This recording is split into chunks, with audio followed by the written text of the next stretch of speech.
Bismillah ar-Rahman ar-Rahim, Rahmat Alam, by Sayyid Suleiman Nadwi. Muhammad, peace be upon him, Mercy for the Universe. Translated by Adolf Luther. Chapter 47.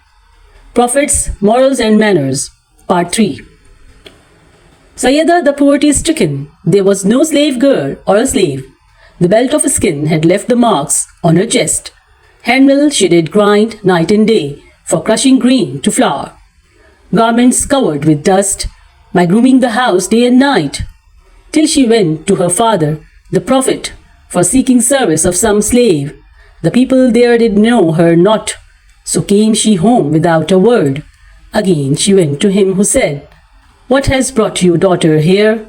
She did not like to say a word, but dared Heather could speak her mind said, "Refugees and the people of the shed sheltered in Safa are yet to be provided some. I am not yet free from this task. For them I have to care about. More than you they have the right. They can't sleep without food and drink." So Sayyida came home quiet and calm. She could not dare request for alms. Such was the life of souls in sweat, of Ahle Bayt, his daughter sweet. The Prophet never wished to be under any person's obligation. Hazrat Abu Bakr presented to him a camel out of his stock at the time of his migration. The Prophet paid its price. He reciprocated good offer of a gift it received from any person. Once a person presented him a camel, he too gave him a gift in exchange. The man felt it. The Prophet said, "You give me gifts. When I reciprocate it, you become angry." In trade and commerce he was very clean. He said, "Best persons are those who pay their debts in goodness." Once a person sought a camel from him on loan. The Prophet gave him an animal of the best quality. Once a person presented to him a cup. By chance that was lost. The Prophet paid its price to the owner of the cup. Whatever promise he made, fulfilled it, never broke it.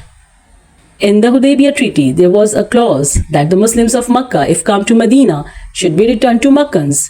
Once Abu Jandal escaped from Makkah and came to Medina, he requested the Prophet to let him remain in Medina. All the Muslims were seriously perturbed to hear the words of the person who had been tortured and tormented in Makkah. He was plainly said, "O Abu Jandal, be patient. I will not break my promise.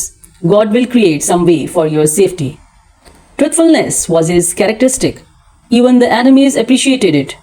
Abu Jahl used to say, "Muhammad, peace be upon him, I cannot say that you are a liar, but your words are not favorable to me." The Prophet was very tender-hearted. He never spoke anything irrelevant or that which might pinch any person. Usually he maintained silence when he passed through the streets.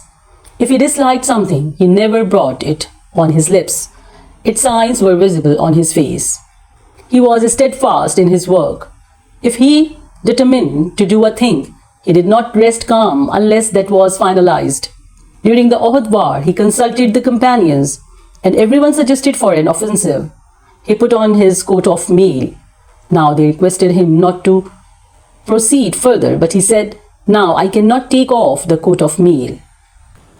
His bravery was unparalleled. Once there was an uproar in Medina that the enemy is approaching Medina. The Madinites prepared themselves for war, but first of all, the Prophet himself came out of the city and carried reconnaissance while riding a saddleless horse. He consoled the people that there was no danger from any side. He led a simple life without any formality. He wore simple clothes. His food, too, was very simple. Whatever was served to him, he ate. Whatever clothes were given to wear, he put them on, even if they were coarse. Whatever place he found for rest, he reclined, whether it was without a mat. He never liked easy life or comforts. Once he went to Hazrat Aisha radhiyallahu anha and he noticed some red cloth hung with the ceiling. He tore it and said, "God has not given us wealth that we should dress the bricks with the cloth." Once he saw a golden necklace round the neck of Hazrat Fatima.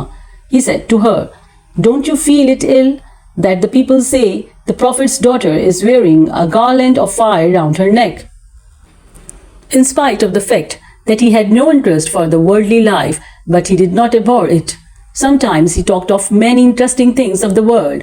Once an old woman sought his invocation that she may be given place in the paradise. He said, "No old woman will go to the paradise."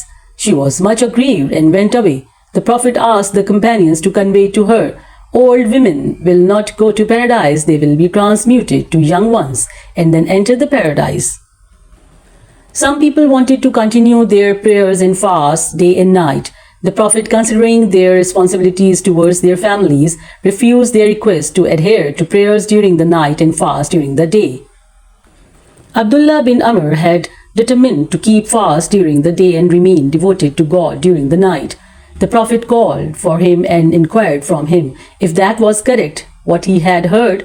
He said, "Yes." Then the Prophet told him, "Your body has rights on you. Your eyes have rights on you. Your wife and children have rights on you." The Prophet took every precaution.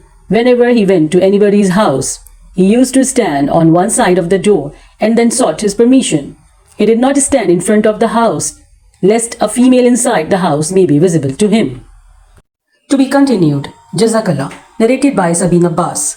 May Allah guide us on the right path. Ameen. Jazakallah. Don't forget to subscribe the channel and hit the bell icon so you don't miss the updates till next time. Thank you.